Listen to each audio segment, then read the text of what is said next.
From fabulous Las Vegas, Nevada, this is Pod Therapy. Real people, real problems, and real therapists. If you have any questions you'd like to ask or advice you'd like to give, come on over to podtherapy.net and join the conversation. Have you ever felt like our advice was so good that it's like we're watching you? Well, we are watching you. Especially you, Pennsylvania. And now, broadcasting from Jurassic Studios, that guy is Dr. Jim Jobin. I'm Nick Tangeman. It's time for some Pod Therapy. So I assume that you're referencing the letter that we got on Facebook. Wasn't that so cool? That was funny. That was really funny. So if you guys don't follow our Twitter or Facebook, we got a letter from somebody on our Facebook that said, hey, I'm a new listener to the show. I'm just kind of cruising through the back catalog, and I'm from Harrisburg, Pennsylvania, and all of a sudden I'm listening to an episode where you guys literally dedicate the entire episode to Pennsylvania. Yeah.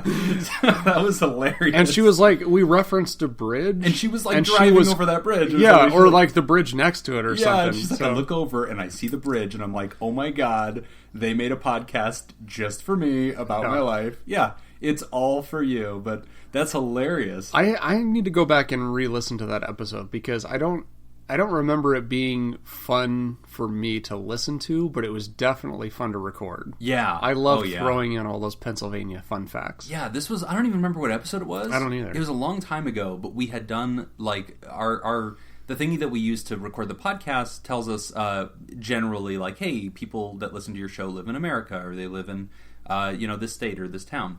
And we went through it, and this was very early. We had a very small listener base. I think we were only at, like, 100 or 200 at the time. Per episode, and we looked it up, and it said like in the top 10 cities that were listening to us, like 4 or 5 were in Pennsylvania. Right. We were like, how the hell did this happen? So we dedicated the whole show to visitpa.com.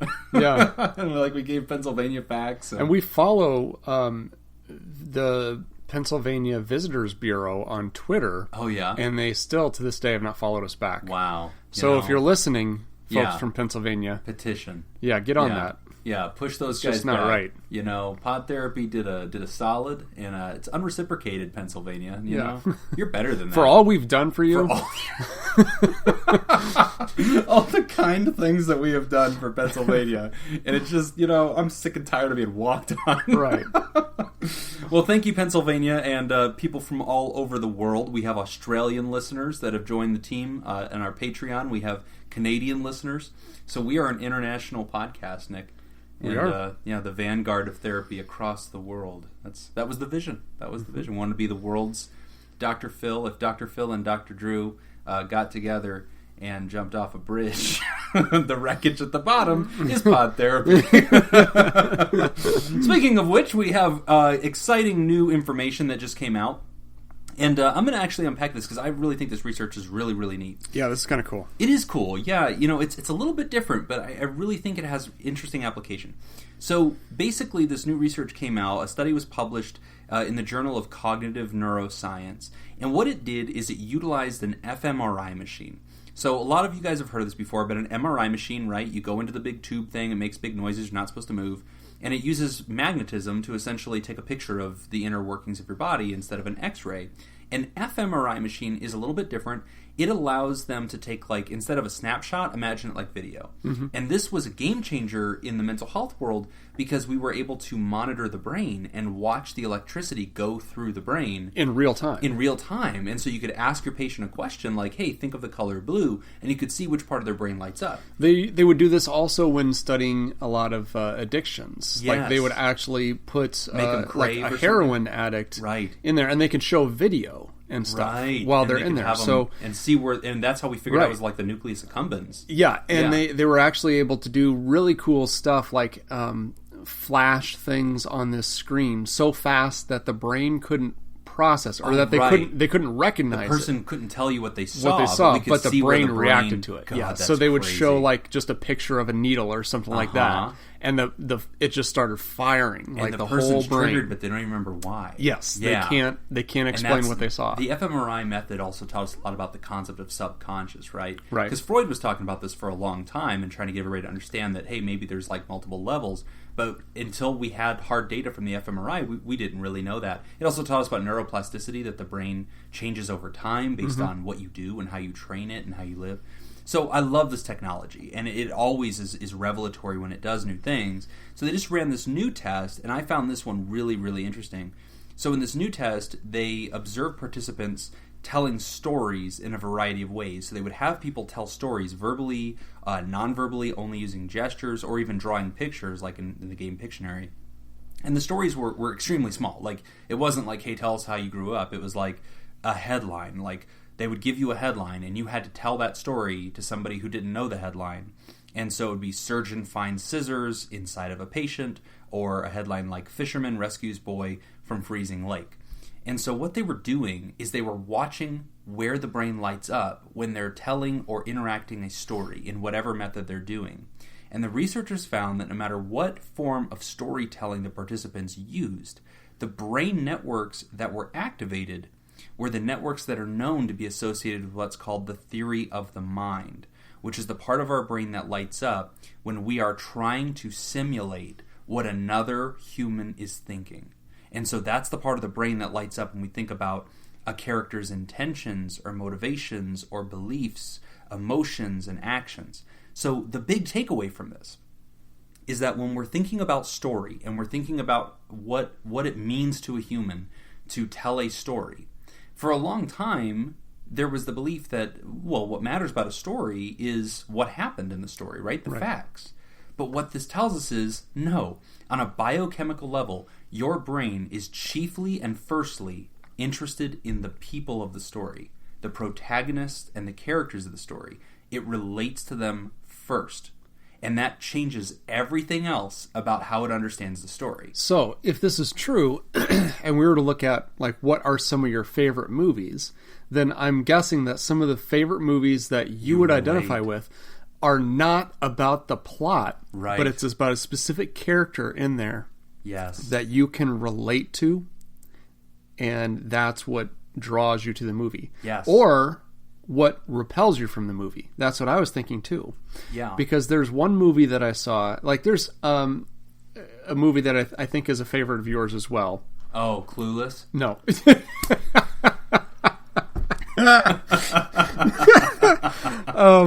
Yeah.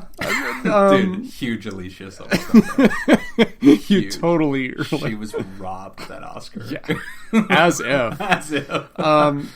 No. Good Will Hunting. Oh, God, what a good movie. Yeah, so you and I can relate to that. Yeah.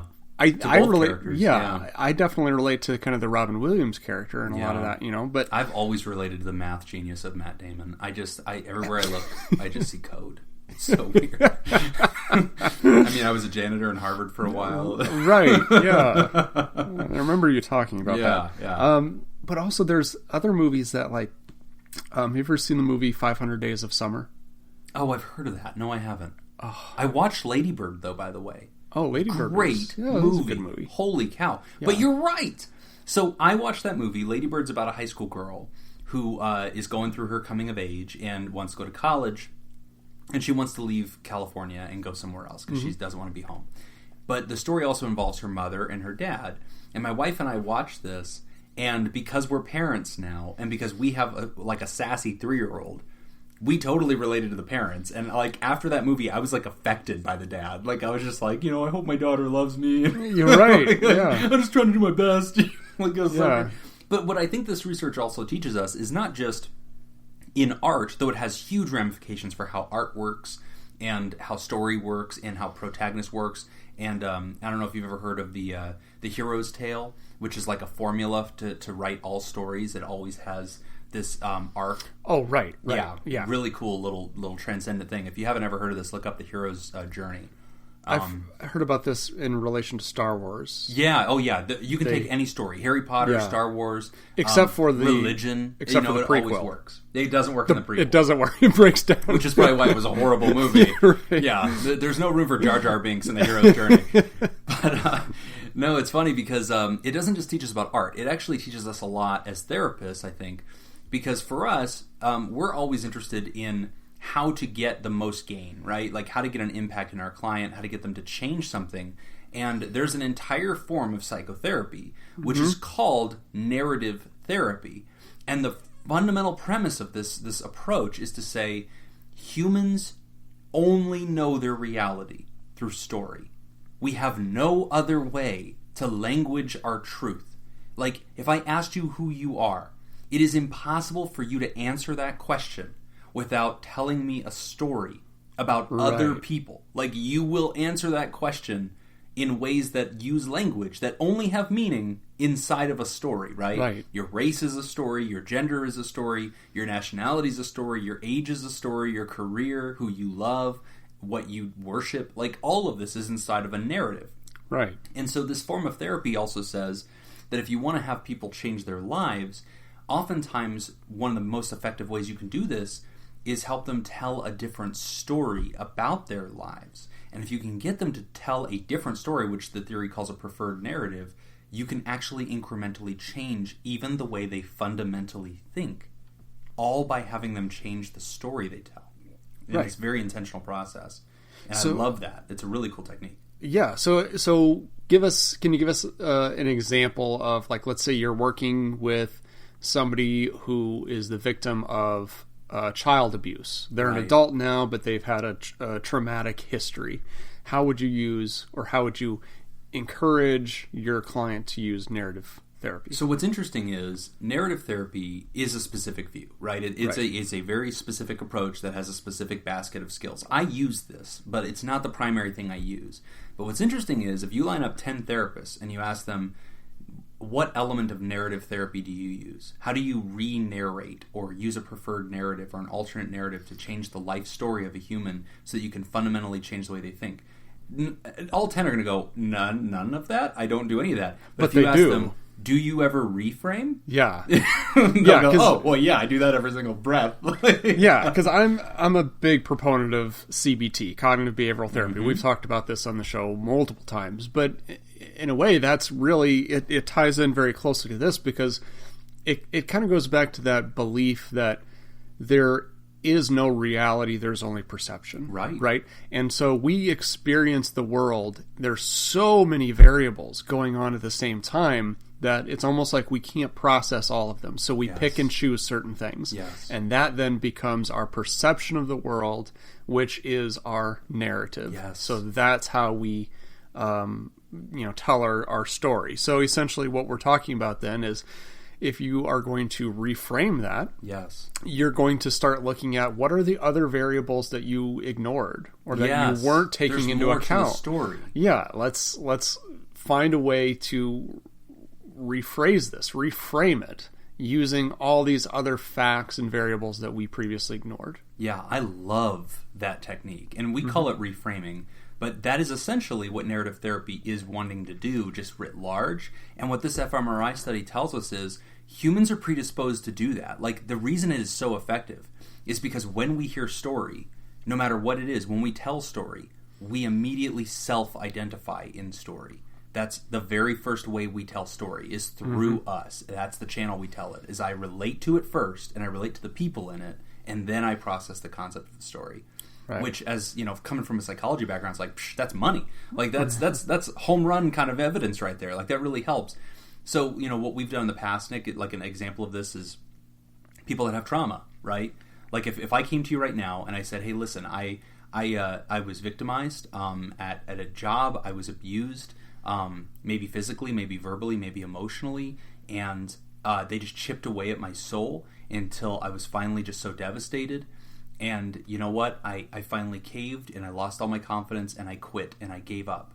And I'm just here today because I'm just such a loser and I feel so broken inside. How would you reframe that? Really kind of looking at how did you survive all of those things. There it is. Right? There it is. Like how, all of that made you kind of who you are. Yes. How did you overcome that? Exactly. How were you able to, man, so many people would have given up. So many people, How did you not crack? Yeah, and that's basically what narrative therapy wants to do, is it says, because you come in and tell a story, I am a victim. I don't have control over my life. I am picked on. I am weak. And I am scared of being victimized again. And what a narrative therapist will do is reform that story to say, my gosh, it's amazing what you have survived. Right. What you have overcome. the tools that you have built inside of you to get through this that would have taken a life of somebody else are remarkable, and they affect everything else that's possible for you. So it's a re-narration. Right. So that's one technique that narrative therapy will use. Another one that I love, it's one of my favorite things to do, is what's called externalization. So externalization is whenever you take the problem in the person's life. Let's say it's anxiety, or let's say it's drinking, and you have them create a personality for the problem. So they actually give it a name and a personality, and they'll describe it to me and say, okay, so my problem's name is this. And so I had one guy, I think I've told the story on the show before, but he was a pills addict. He was an opiate addict, and he was forging prescriptions and going to the pharmacies and getting those. He even broke into a doctor's office at one point and stole a prescription pad so that he could forge these things. And he was a college-educated guy, military veteran, very intelligent. And he got caught, and he was about to face 25 years in jail for this. Oh, They're wow. not messing around. Do not screw with Big Pharma. Like, they have got the levers of power, right? So when we were dealing with this, I did this assignment with him, and I said, I want you to name this. Name the problem. Name the addiction. Give it a human name or a personality that we can discuss.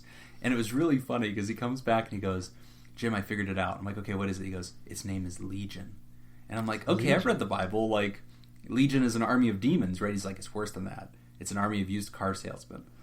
I was like, you have got my attention. Please continue. And he goes, if you go to a used car lot, they're like really slimy and grimy, and they always try to talk you into it. And no matter what objection you have to buying the car, they always have a reason over that.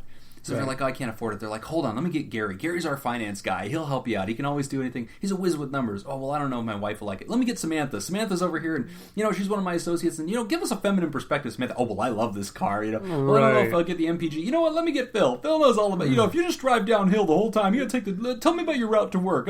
Like, they always have an excuse. Yeah. And he said that's how his addiction would talk to him. Is he'd say, no, I don't want to go to jail. No, you're not going to go to jail. You're never going to get caught. What if my wife... No, she's not going to find out. Don't worry about it. It's like it would always debate with him. And because we now had a way to language and narrate his problem, it wasn't him versus him. It wasn't me versus my disease, my mind, and my desires. It's me versus Legion, this army of used car salesmen. And I know how to talk to that instead of like just dealing with me.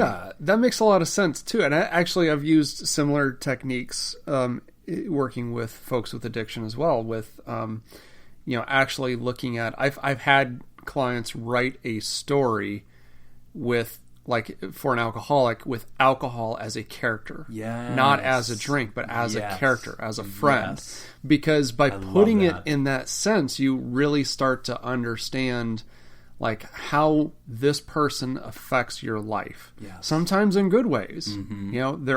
This person's always there for me when I fall, and sometimes in bad ways.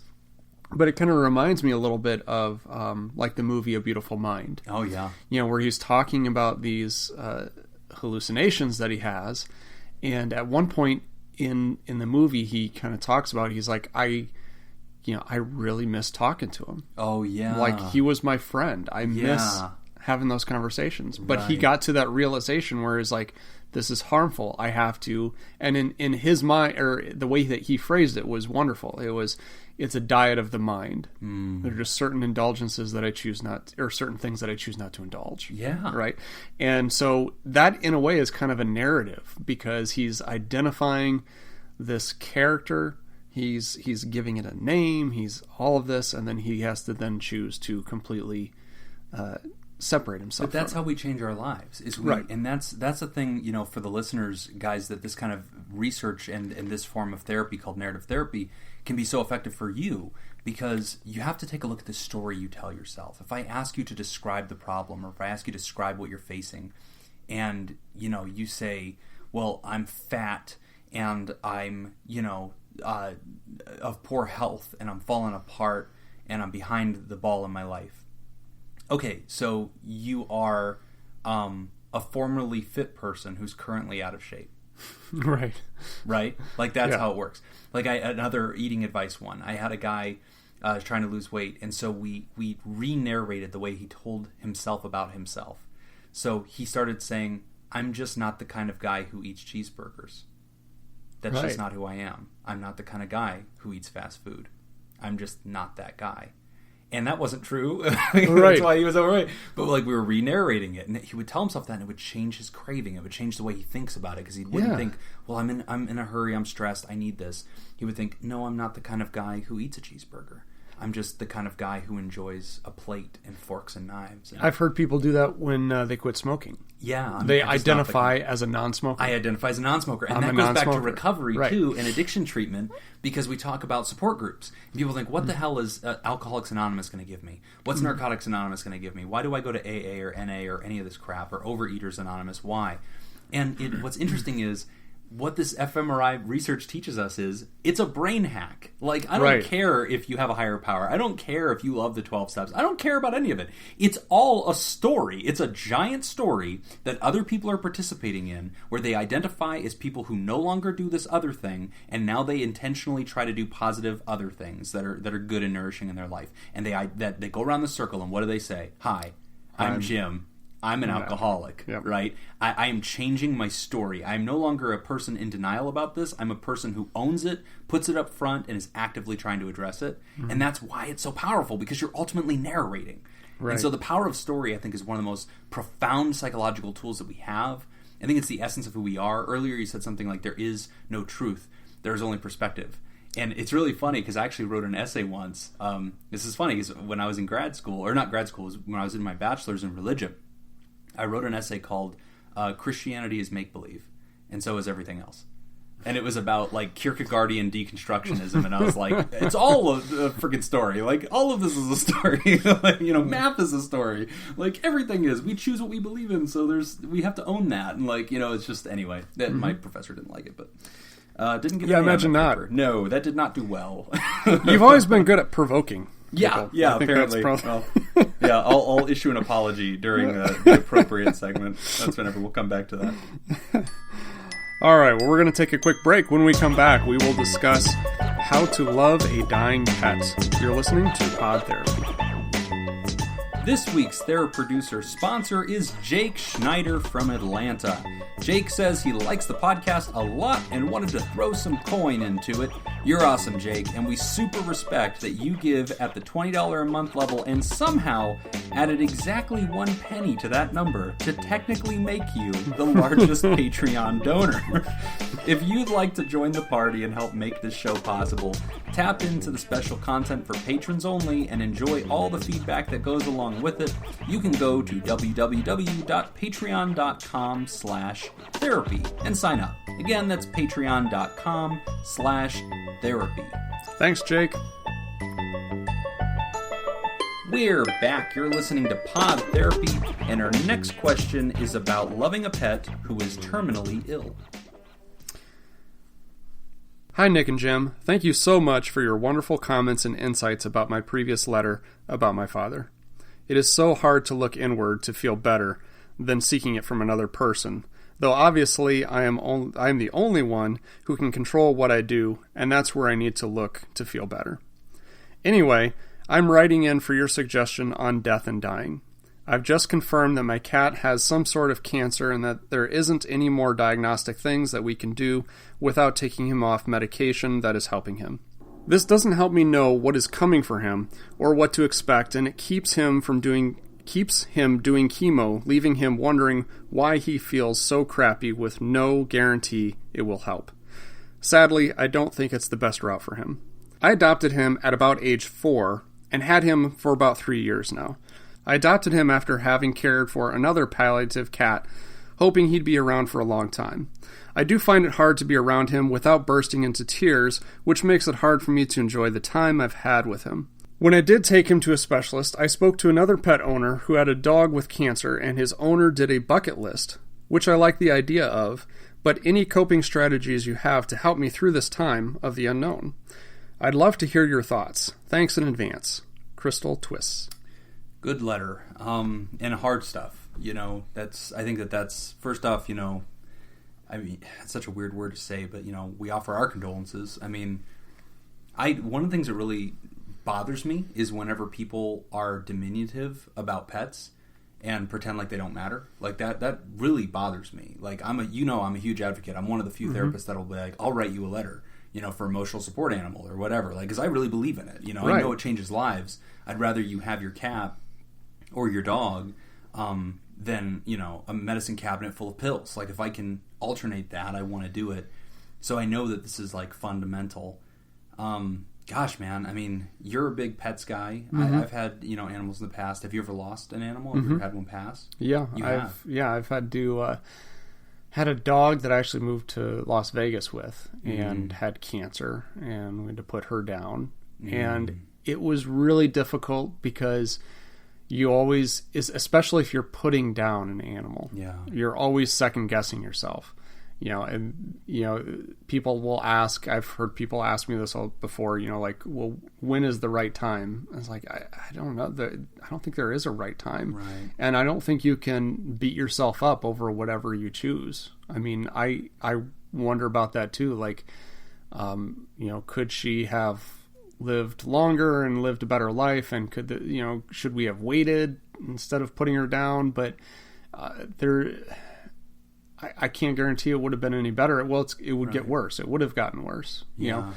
And I think the difficult thing for me when talking about putting down an animal was, for me, the hard part was I was looking at it the wrong way. Like everything was, this is the last. Oh, right. Like the last few days. It was like, well, this is the last time, we go for a walk, or, well, she wasn't really walking at that point, but like, this is the last time we'll be able to take her to a park. Right. This is the last car ride. This is the last thing. And that was torture for me. And that was probably not the best way to look at things. But I think, number one, I think you definitely have to allow yourself some good grieving time. Allow yourself to feel that. Crystal,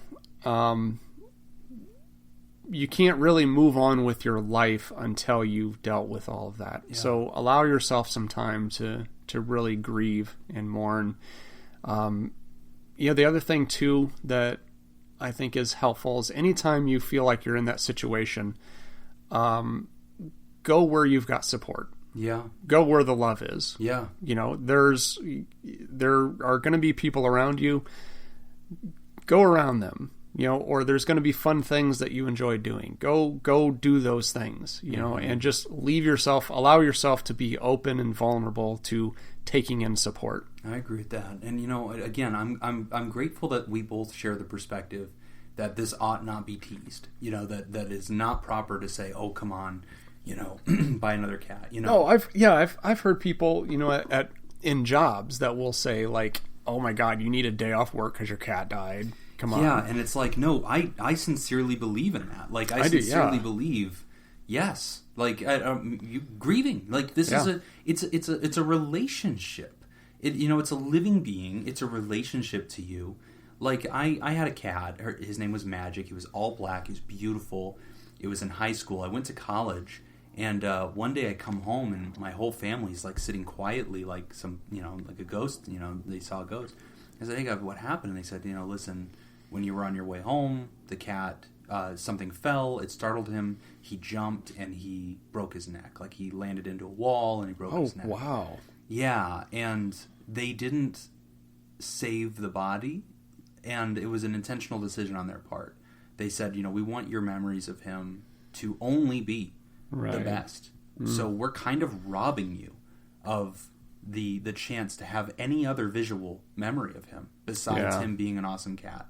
And at the time I remember being like, obviously really upset, and there's part of me that felt jilted and felt like I deserved to say goodbye. But in the aftermath, decades later now, I'm like, yeah, no, I kind of get it. Like, all of my memories of him are really positive. So I don't think it's proper to, obviously in that case it was very sudden. I didn't get to watch it unfold over time. I think with animals, it's obviously very fundamentally different, but I think euthanasia is a real concept to limit suffering and, let them have a pain-free death. I think that there's meaning to that, but obviously, Crystal, you're not asking for advice on whether to put the cat down, whose name you didn't share, and that's okay.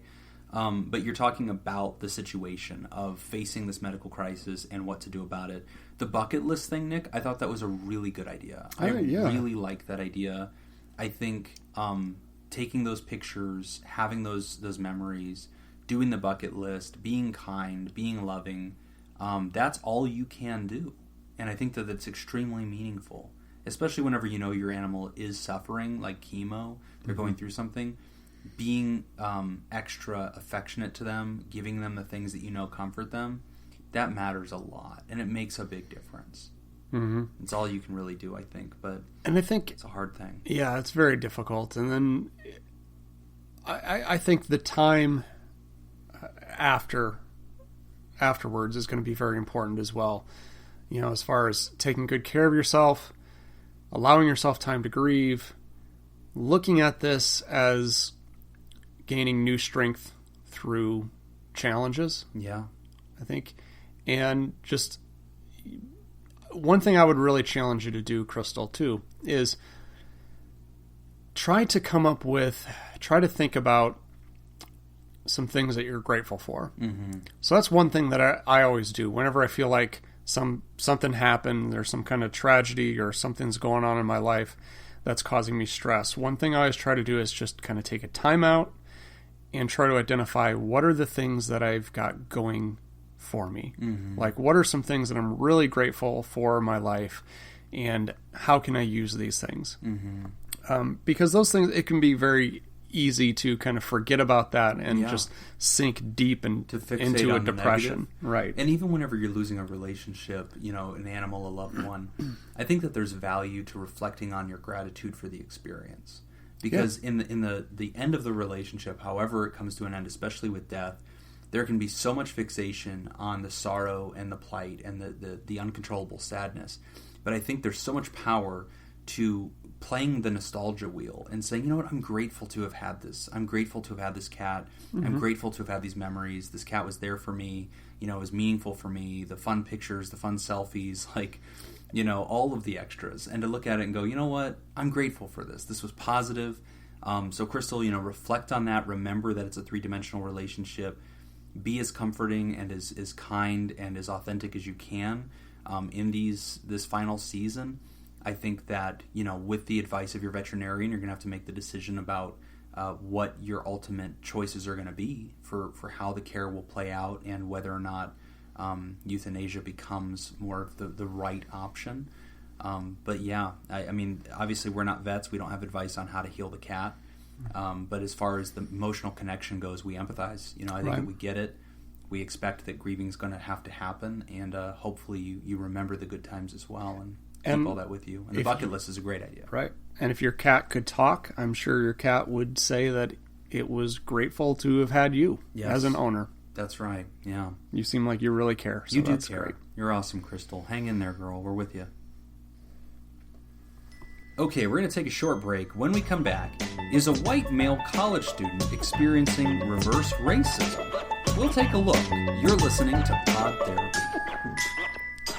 Hey, TheraPals. ScoopFest 2018 is coming. 2018.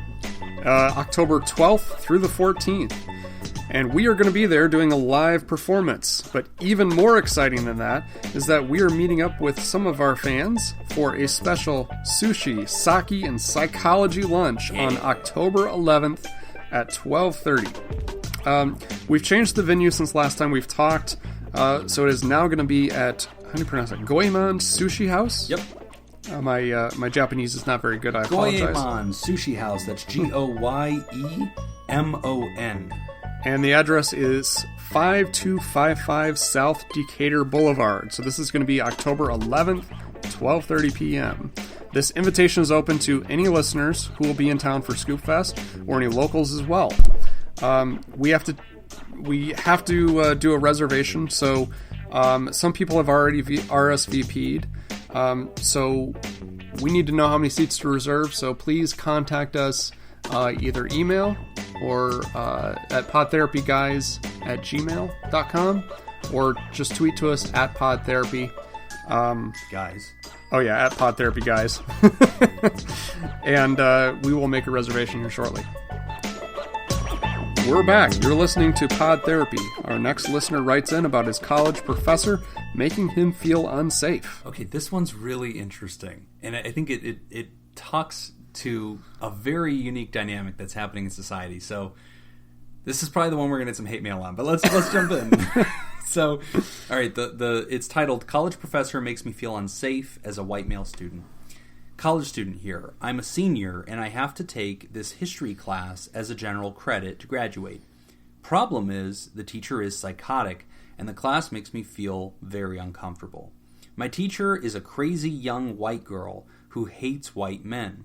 The other day, she told my class, primarily the white women, to never marry white men as they are racist and the root of all evil and problems. She even looked at me when she said it, as I am the only white male in the class. She constantly makes really gross generalizations and comments on how white men, quote, need to be permanently gone. I am extremely uncomfortable with this class, but I can't drop it because I need to graduate. I can't really tell my other professors about it because colleges are, as you may know, very liberal, and having a white man come to them saying he's uncomfortable will probably only get me laughed at. Unless I go to another white male professor, then maybe they might understand. I'm just trying to graduate, but I'm not sure I can continue going to this class because it feels unsafe. What should I do?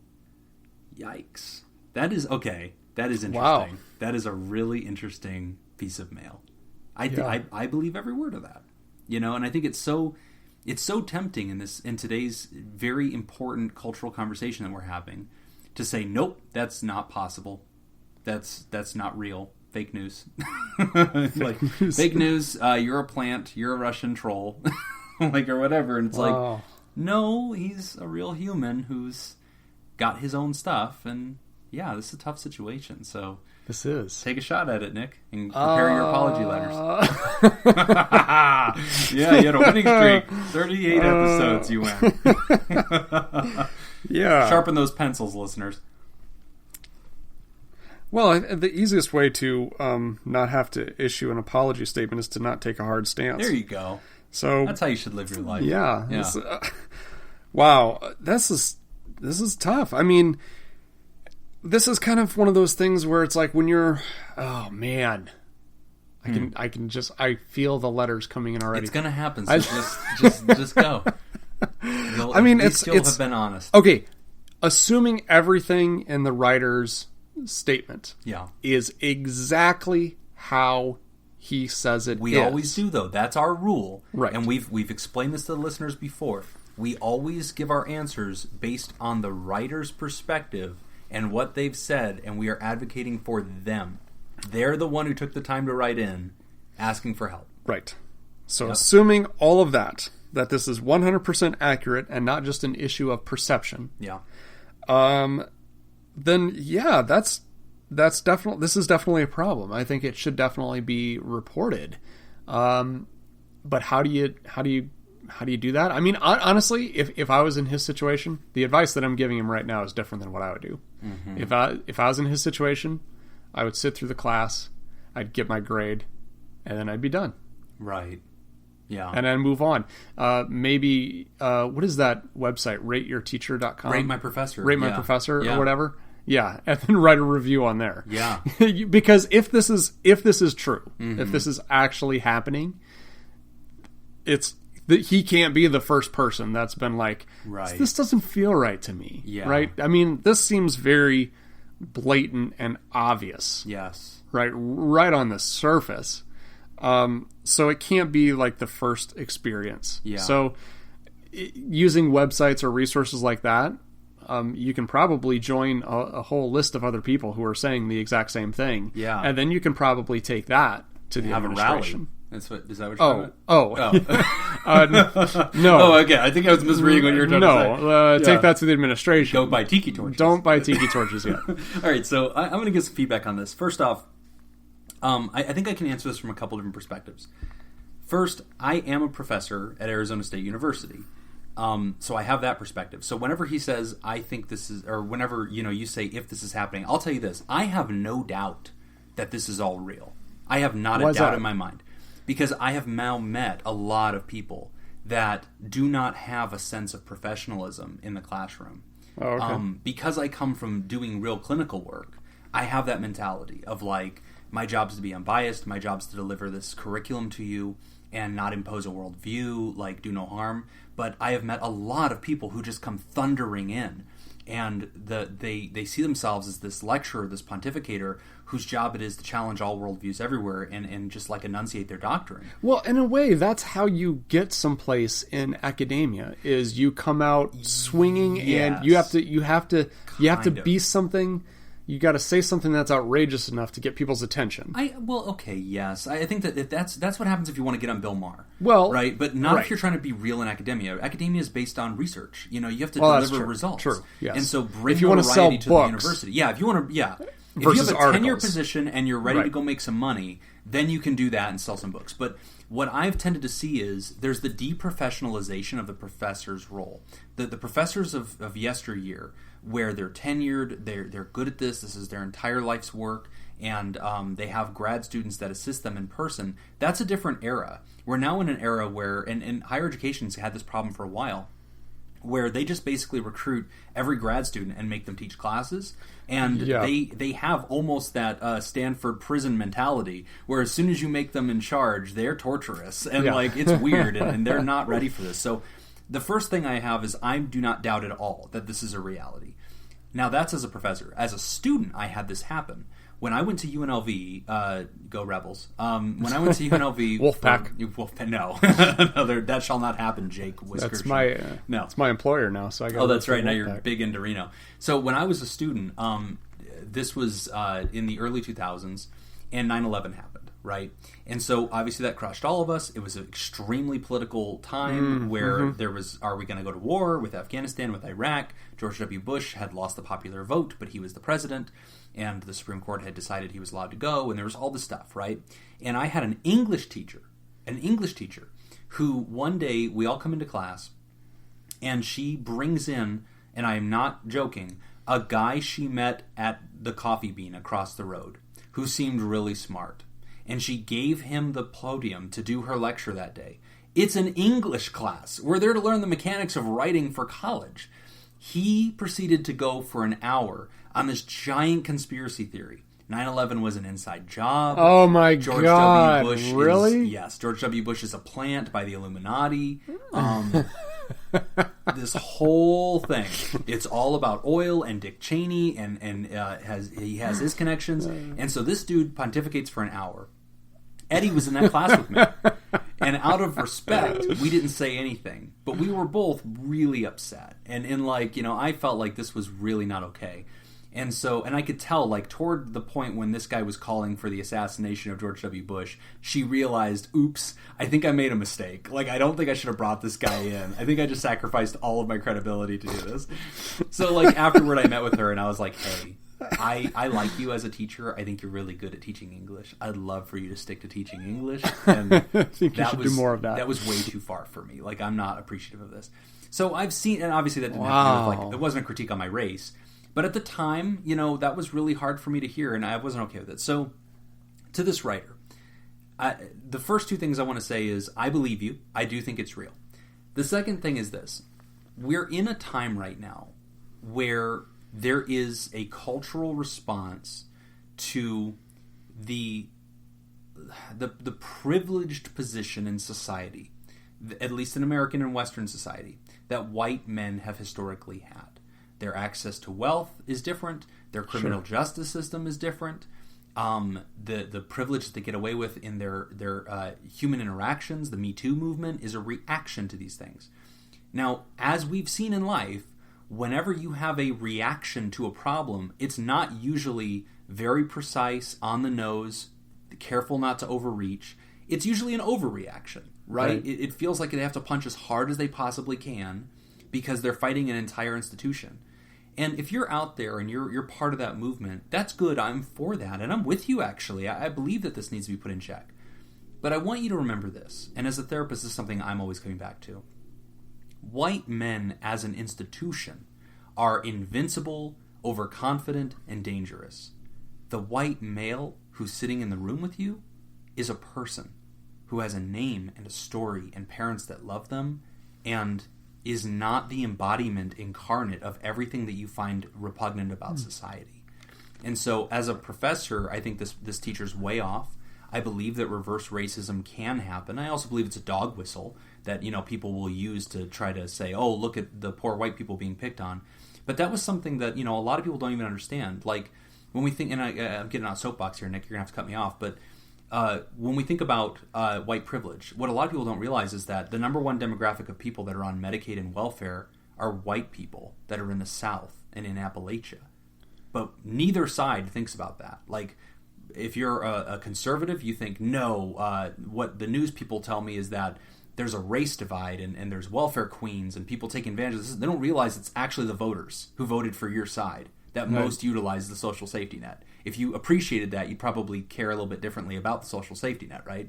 But they don't, because it's probably more of a race issue than it is a pragmatic issue. And the progressive side, I notice, has the same kind of common mistake, where they think all white people are rich, privileged, taking advantage of others, prosecuting, persecuting, and just general mindlessness, which obviously both sides are deeply ignorant of. Well, I think anytime you say all, you're automatically wrong. Yeah, that's really true. Yeah. This is a tough question. Man, I mean, you're so scared to but step here's on the the thing. toes. No, but what I was going to say, though, is I think I've said this before. I think I said it in the last podcast. I am very much against the idea or the concept that there are things that we can't question. Yeah. Or that we can't ridicule. Right. In my mind, nothing, no idea or belief is above ridicule. Right. Like, we can disagree on something and I can be respectful to the person, but I don't have to be respectful to somebody's beliefs. Right. I don't think that's necessary. I think ridicule is very valuable. That's how I have really come to believe and know certain things, is because I've said some stupid shit, right? And I've gotten ridiculed for it. Yeah. And then that gives me pause. Yeah. When I think like, oh, you know what? I just said something I can't defend. Maybe I should think more about that. Right. Or either come up with a better defense for what I think or what I believe, or abandon what I think or what I believe because I can't defend it. Yeah, I agree with that. So, but now here's a whole different thing. In society, that's great and wonderful. At the university, you're fighting against somebody who gives you a grade at the end. Yeah, this is weird. And that there's a power dynamic there Yeah. that factors in. So, I mean, my advice, I would love to say, well, this is a university. This is supposed to be a place for free thought and challenging free thought. Yeah. And if you disagree with that, you should be able to express your concern and your disagreement. You should be able to do that freely. Yeah. That's the freedom of speech. You exercise that right. Yeah. But my grade isn't dependent on it. I agree. And I'll actually come alongside this too. So as a student, I think you can feel powerless. And I think you can be scared of your professor. Mm-hmm. But I'll tell you what. Why don't you go ahead and email this episode to your professor? And I'm going to go ahead and speak to her right now. Hey there. How you doing? It's me, Jim. You don't know me. But here's the deal. The criticism that you're pulling out of history against white men is not because you don't like the color white and the gender of male. It's because you don't like the philosophical approach that a group of people gets to subjugate and gets to judge other groups of people based on not the content of their character, but where they were born, the color of their skin, and some kind of divine right to being better than them.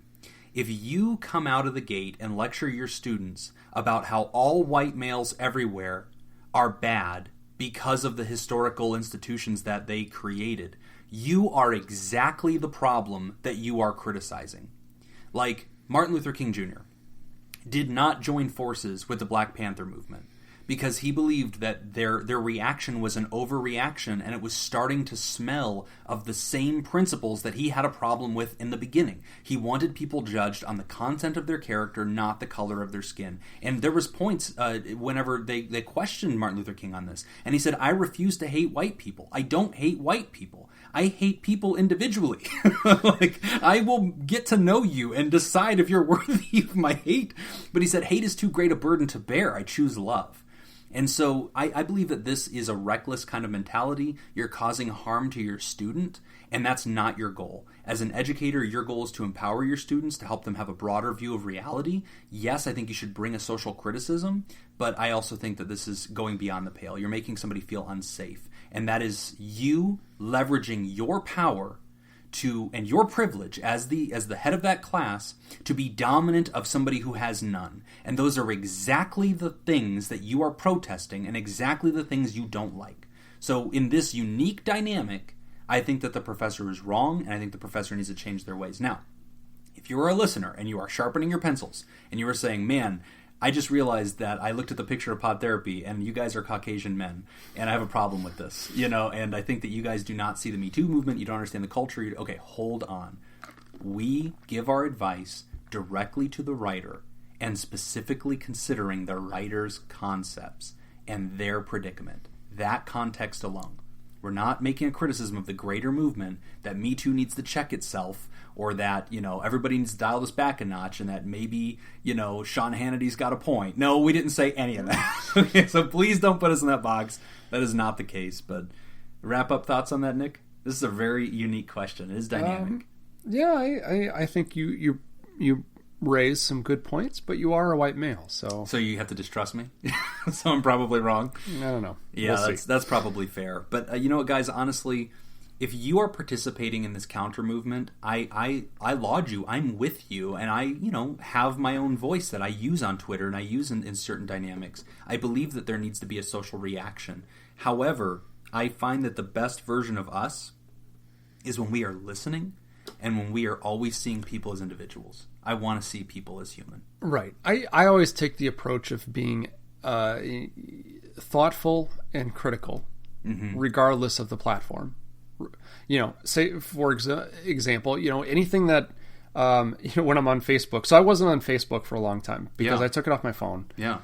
It wasn't something that I was like making a statement against. I took it off my phone, so I didn't have access. So it was almost probably 3 weeks I was completely off Facebook. And I just recently, this past weekend, went back on Facebook, and I discovered all of the same people are posting, and they're all posting the exact same thing. Right.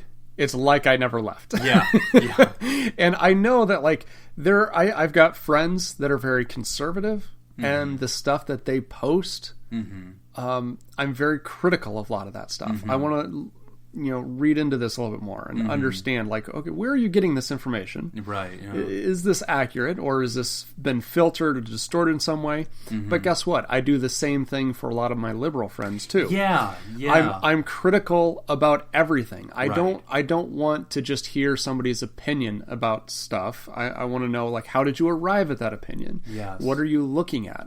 Critical thinking is very important. So even if I am a huge supporter of the Me Too movement, I can really be supportive of that, but that doesn't mean that I automatically agree with everything that's Me Too and disagree with everything that's not. Right. Or, the whole Black Lives Matter thing, or all of these movements. I'm a big fan of critical thinking regardless of the stance, or regardless of whether or not this person's on my side. Just because they are on my side or on my quote-unquote team, that doesn't mean that they get a free pass for just stuff because they voted say. like you in the last election. That doesn't mean you're just going to swallow all of their thoughts and not ever take a look at them. No, I completely agree. And listen, if you're out there and you're on either side of the line, we're not a political show, but I think that the psychology of how we treat humans is very important, even when we're protesting, even when we're trying to correct social ills or address really important problems. This is good, and you should do that. But try to make that loud, screaming voice of yours still a human one. And try not to broadly lump everybody together. This professor's wrong. And I would hope that if you find yourself doing that same thing, whether that's online or at your work or in your group of friends, I would hope that you would take a second to self-examine and ask yourself, am I making humans feel unsafe? Is that my goal? I mean, just because they're white men, do they all represent an institution that I don't like? Is that possible for all humans of a certain visual appearance to represent ideas? Is that even possible? I don't think you believe that. And I think that you should look at people individually while you're still trying to call for change in institution. You can't even get all people to agree on statements like pizza is good. Yeah. We can't even get all 5 dentists to agree that Trident is good. Yeah. So getting these guys all on the same page probably not going to happen. But to the writer, the best advice I have is just to honestly duck and cover and get through and get your grade. But I also think don't be afraid to send this podcast over or to bring up the conversation and say, talk to them privately. Don't embarrass them in front of other students.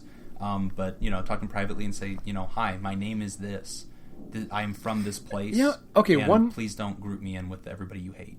One last piece of advice that I would give you, because I just thought about this, is you have the opportunity right now to be proof of the opposite of what she's saying. Yeah, good point. Yeah, that's why I always, as an atheist, I don't come out and say, "Hey, I'm an atheist," and I get to know people and I talk to people, and then when it comes up, if it ever comes up, and I have the opportunity, and they're asking me about my religious beliefs, gospel of atheism. Then there's no gospel. Then I like being able to say, well, I don't believe in God. I'm an atheist, because then it puts people in a situation, if they're religious, they don't get to lump you into anything. Right? They actually know you. Because it puts them in that situation, like, oh, damn. Mm-hmm. I like him. Mm-hmm. He's very likable, and he doesn't eat babies. Yeah, and he doesn't he doesn't worship the devil, and he's like, wow, he's a really good person. Yeah, and so you have the opportunity to be that image for this person. That's so true, Nick. And you know what? My final thought on the subject, because again, I think this question is so good because it is a big question globally. It's a question of culture. And I think every listener can resonate with some of this. Maybe you haven't been picked on, maybe you haven't picked on others, but you've watched this very boisterous conversation happening. And I'll tell you this. As a therapist, I've noticed the same thing in my work. I intentionally registered as nonpartisan. And part of that was because I had the opportunity to do something for the government, like helping in a way about mental health. And I felt like I owed it to both sides to be nonpartisan, because I was supposed to not be partisan. I was supposed to just be a helper. So I did that with intention. But I also noticed I wanted to put myself in a position where I could never not help somebody, right? Mm. And I never wanted to experience a patient who might have very strong views one way or the other and find that I'm incapable of helping them because of my beliefs, my prejudices, and my incompatibility. And I've had people come to work on depression or work on drinking, and then they will start making some dog whistle statements or make statements that I know is part of propaganda from a very specific political view. And I do not even try to notice them, because I recognize I'm here to help with this problem, right? This other thing that you came in here for. Your life's falling apart. Let me work on that.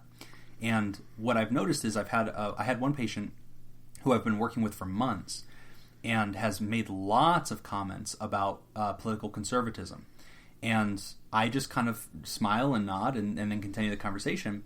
And the other day, this person brought it up and asked me, hey, do you mind if I ask you about your politics? And I was, as a therapist, like, well, I don't know that it's helpful, so I don't feel like that's necessary. But and they asked, well, okay, in the realm of psychology, though, I'm going to tell you about something that I experienced because of political conservatism. Can we talk about that? And we talked about the anger. And he was experiencing a lot of anger because of his views, and listening to Rush Limbaugh and listening to Sean Hannity, and there's always this outrage. And he said, sometimes it's really exhausting. And we talked about how that political outrage really saps at the joy of life and the sense that humans are inherently good and worth knowing, and that you are not powerless in the world, and that it doesn't take violence or rage to solicit change. And so I think anybody listening to this can resonate with some of this, whether you're politically conservative or politically liberal. Always remember to treat others with common human decency and not to lump them all as one thing. Absolutely. That's a great note to end on. We should hurry up and get off of this topic before we say something that's going to get us in trouble. It's a good time to move to the apology segment. All right. Great segue. Yeah, so I have a few apologies this week. Of course you do. Nothing that I have to apologize for that I did on this show, but things I should apologize for, which I did on Twitter. I owe an apology to Floyd Mayweather and Manny Pacquiao for tweeting that their next fight will be hosted at a senior living home and at 4 p.m. before the early bird special. That tweet was unnecessary, but not unfair. Yeah, not unfair. I'm very proud of it. But I apologize. Also apologize to the Oakland Raiders for continuing to harp on their horrible, horrible playing, and that they traded Khalil Mack for a whole bunch of nothing. And also Budweiser. Budweiser filled up a bunch of cans with water and sent it to the Hurricane Florence zone. Oh, I didn't hear about that. Yeah, and I tweeted, the headline was, Budweiser fills up cans with water and ships water to Florence victims. And I wrote, so basically Budweiser then. It's not... That's just their beer, right? This is their water beer. So I apologize, Budweiser, and apologize to Florence. To all the Carolinas and all the people everywhere whom I have offended. And that wraps up our apologies section. Yep. I feel like we should have a jingle that goes with the apologies. I think it should go to the tune of Don't Whiz on the Electric Fence. Or just that. No. Just then Don't Whiz on the Electric Fence segment. How much would it cost to get the rights to I'm Sorry? I'm sorry. Yeah. Or you can just sing it. Yeah, we'll just acapella this thing. Whoever has to apologize that okay, I'll work that up on guitar and I'll sing that next time. Yeah. All right, on to our Patreons. We want to say a big thank you to our new Therapals, Canadian Scoop Crystal and Ian Kofall. Oh, Kofall. Okay, well that's easier than I thought it'd be. Who each gave at the $1 a month level. So thank you very much, Scoop Crystal and Ian. We appreciate that. Every month we want to acknowledge our faithful Therapods who give us at the $5 a month level. So thank you to Corey Owens, John Blankenship, Linda Brandmeier, Mandy Abela, and Manuela Musicayo. Very good. And I noticed you called Corey Owens. It's Corey McTits. No, she said you can call her Owens. Corey Owens? Yeah. My bad. So, yeah, we'll go with Corey Owens. And if you would like to hear this episode uncut and unedited with special bonus features before and after the show, you can go to patreon.com/therapy and join the party. And today, after the show, we are going to hand Nick a guitar, and he is going to play a few tasty licks on Jim's acoustic guitar and demonstrate his guitaring abilities. So if you would like to check that out, you're going to have to go to patreon.com/therapy, and you're going to have to sign up. Even a buck will buy you this concert. I really want Patreons, but I'll tell you right now, it's not worth the money. It's worth 100% of that dollar, Nick. 100% of that dollar. And also, when it comes to reviews, we don't have any new reviews to read this week, but if you'd like to have your review read on the air, make sure it's 5 stars or better, and leave it at Apple iTunes Store or Facebook.com/PodTherapy. We will love you forever if you submit a review. That's all the time that we've got for this week's session. Thank you to those who contributed to our show today. We really appreciate it. Remember, Pod Therapy isn't something you should keep all to yourself. Help us reach others by sharing this episode. You can find us at facebook.com/podtherapy, on Twitter at PodTherapyGuys, and now on Patreon at patreon.com/therapy. Do you want to add your own advice to today's questions? Post your thoughts at podtherapy.net and join the conversation. I'm Nick Tangeman. I'm a white Caucasian male. Thanks, and we'll see you for your appointment next week. That white Caucasian male thing threw me off. White and Caucasian was kind of redundant. Yeah. But I mean, I'm a non-white Caucasian. I think you can be. Can you? I don't know.